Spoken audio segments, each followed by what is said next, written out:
विद्यार्थी मित्रांनो नमस्कार।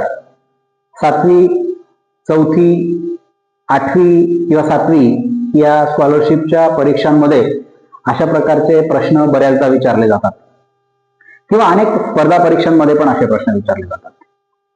तर बघा, समोर एक वर्तुळ काढलंय आणि त्या वर्तुळामध्ये काही संख्या भरलेल्या आहेत आणि ते प्रश्न दिलाय, प्रश्नचिन्हाच्या जागी योग्य संख्या भरा। म्हणजे या ठिकाणी याच्यापैकी कोणती संख्या येईल असा क्लू आपल्याला शोधायचा आहे।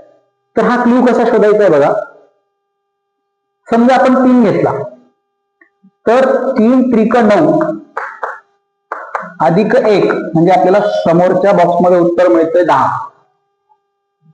इकडे बघा 7 त्रिक 21 अधिक 1 उत्तर मिळतंय 22। इथे 15 त्रिक 45 अधिक 1 उत्तर मिळतंय 46। तसं राहिलेली जी संख्या आहे तर हिचा क्लू आपल्याला आहे गुणिले 3 अधिक 1।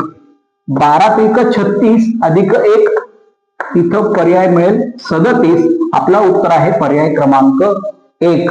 असा क्लू या प्रश्नांमध्ये सोडवायचा असतो। जर क्लू आवडला असेल, पद्धत आवडली असेल तर व्हिडिओला नक्की लाईक करा, शेअर करा, तुमच्या इतर मित्रांपर्यंत पोहोचवा, म्हणजे त्यांना सुद्धा अभ्यासासाठी अशा प्रश्नांची मदत होईल। धन्यवाद।